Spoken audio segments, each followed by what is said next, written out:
The drill that I'm about to share with you is likely one that you've seen before and quite possibly even tried before, and yet you're overlooking the huge benefits that you would get from incorporating this simple drill into every single practice session.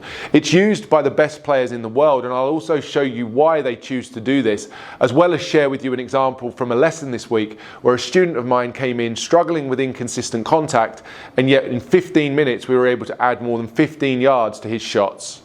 But before I tell you exactly what that drill is and how it will help your game, I'm going to grant you one wish about your golf game. That's right, I'm going to be the genie of golf instruction for the next few minutes, and you've got a choice of the following 4 things that you could fix in your game, but you're only allowed to choose one of them.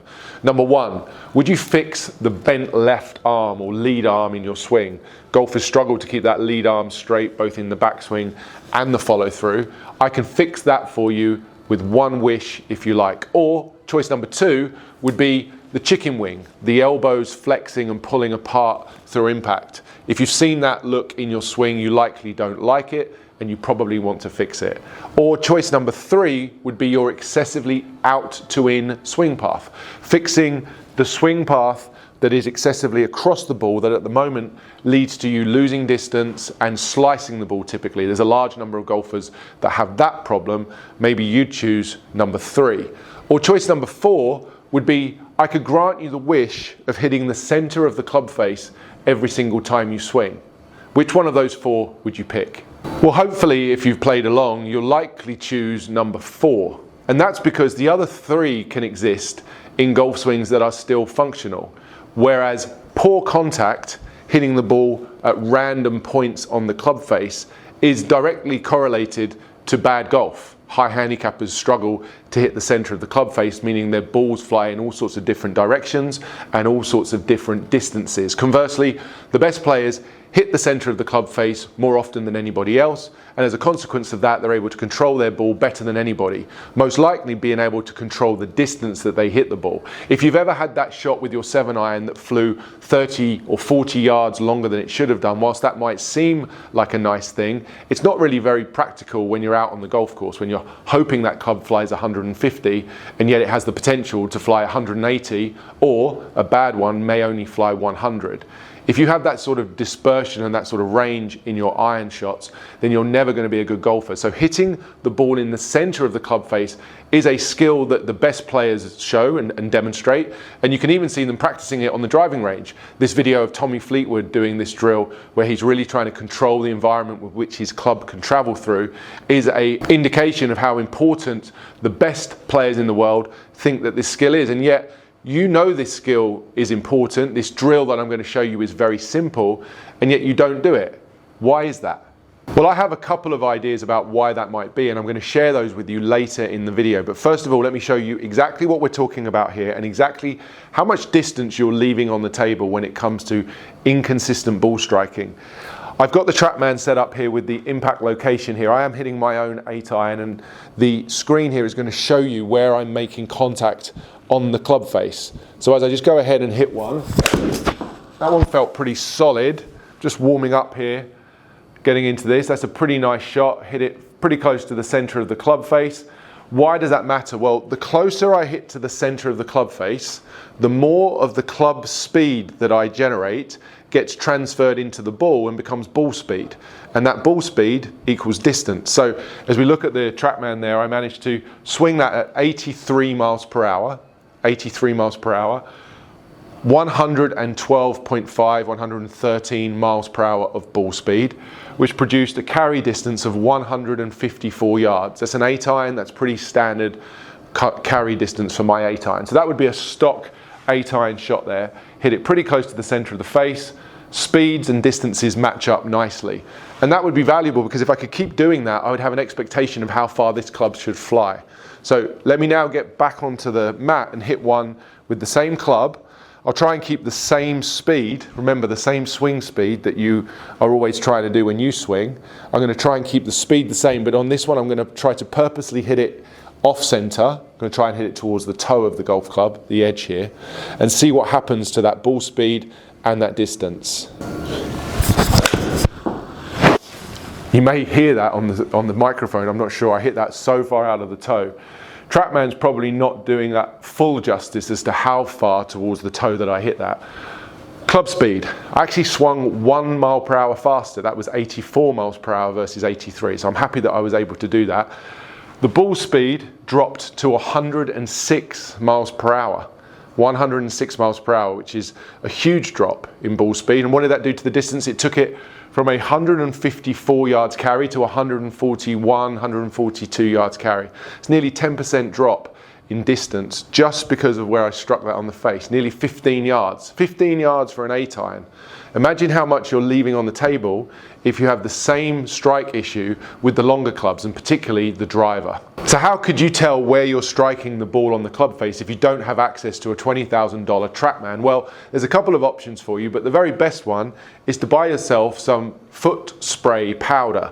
Very simple spray that I can spray on the club face. It covers my club face in powder, and I'm going to get instant feedback about where I strike the ball. I'll show you that in just a second.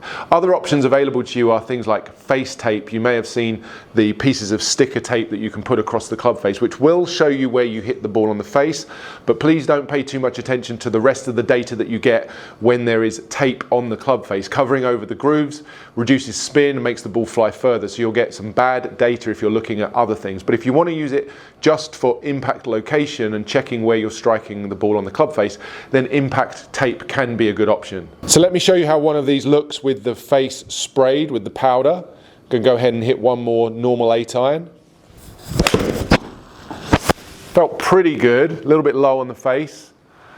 And TrackMan's saying I hit that a little bit low and towards the heel.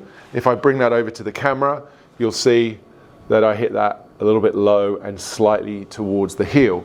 So you could find out pretty quickly what your tendencies are, whether there's a pattern of ball striking that you need to work on. But ultimately, the skill of hitting closer to the center of the face every time you practice isn't just something you should think about doing, it's something you should prioritize. And the simple drill that you can do every single time you practice and takes about 2 seconds to set up is the same drill that I used in the lesson this week with James, who was struggling hitting the balls towards the heel. When we looked at his golf clubs, there was actually a very strong pattern towards the heel of the club with his typical ball striking. He felt that he wasn't making solid contact. You may have something similar when you hit your shots. You'll know whether you've hit it in the middle or it will feel a little bit off when you miss the center. So we wanted to prioritize improving centered contact. So we took a head cover, we took it down to the ground, and we placed it on the mat just outside of the golf ball like so. That may have taken slightly more than 2 seconds for me to do. The position of that head cover is quite important. It needs to be far enough outside and away from the golf ball that when you swing and make centered contact, you would not be disturbing the head cover. But it also needs to be not so far away that I could swing down, hit towards the heel of the club here, and miss the head cover as well. The head cover is there to be feedback. It's there as an obstacle and a barrier. It's a visual as well as a physical barrier that you want to avoid. But its placement is pretty critical. Once it's in place, we should be able to stand here and hit shots without touching it. And this is the point I want to make right now. I've shared this drill hundreds of times across the years that I've been teaching golf lessons, and every single time a student's ball striking in the short to medium term will benefit, it will improve. They'll hit the ball more from the center, and when they do make the error of hitting the head cover, which you will do, you get that immediate feedback that you can do something about. The problem is, people do well with this for a week, maybe a month, and because they improve, they take it away. They think they don't need it anymore. And this was the part I was getting at, alluding to the fact that you almost overlook the benefits of this drill, thinking that you've gone past the point where you need to work on this, almost like you're too good for this drill. That's one of the reasons I think golfers don't use this drill as often or as much as they should. They think they're too good for it. They think they've used it, they've improved, and now they can take it away. My argument would be, if this head cover was here every single time you practiced, every single time, and you swung and you missed it every single time, what would be the problem? Why would you not choose to have it on the ground? I showed you earlier that Tommy Fleetwood uses an obstacle outside of his golf ball when he's practicing. He does it all the time. He's one of the best ball strikers in the world. Leaving the head cover on the ground for every single practice session that you have will only make you a better ball striker. There is no negative that can come from leaving that on the ground. If I make the right swing and I hit the center of the club face, that head cover is not going to move.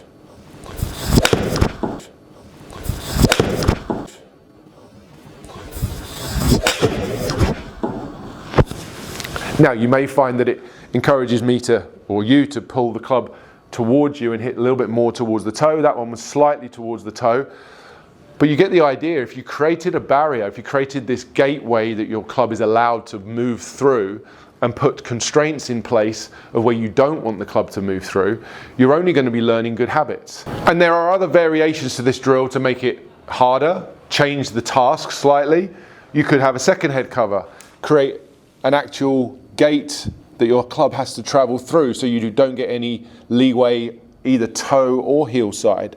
For those of you that don't struggle with heel strikes but maybe struggle with toe strikes, you could take this one away and just have a head cover laying this side of the ball in a position where, again, if you make the correct swing and you come down towards the ball, you're going to get the right sort of feedback.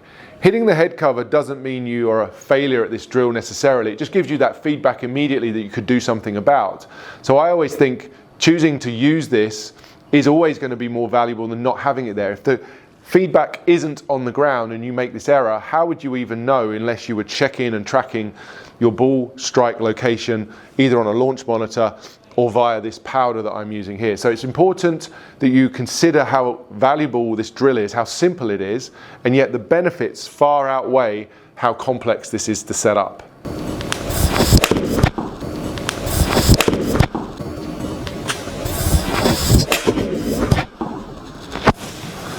This is actually the setup that I prefer. It really helps me hit in the center. It didn't show on that one, it didn't register, but I definitely hit that very centrally, and I can see that on the powder on the club face. So you've got a couple of options there. Head covers or a soft object. It could be a golf towel, it could be an old pair of socks that you've got in the drawer at home. Something soft that if you make contact with it, it's not going to do any damage to you or the club, but you're going to get that instant feedback that you're making the error of missing the sweet spot. Second option, the powder. Spray the club face. This rubs off very easily, and after 2 or 3 shots you'll need to reapply it. But if you get into the habit of spraying the club face and seeing where you're hitting your ball on the club face, you're going to be much better informed as to the best form and the best way for you to move forward with your practice. And I know that the next question on your lips is, does this work for the driver? Well, not only does it work for the driver, it's even more valuable with the driver. Let me try and show you. I've got the face of my driver here sprayed with the foot powder. I'm going to go ahead and hit one and show you the potential distance that you're leaving on the table with poor contact or club face location of strike. Let me go ahead and hit driver.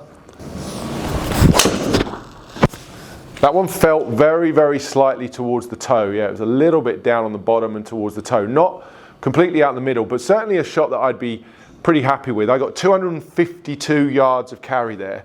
252 yards of carry, remember that number.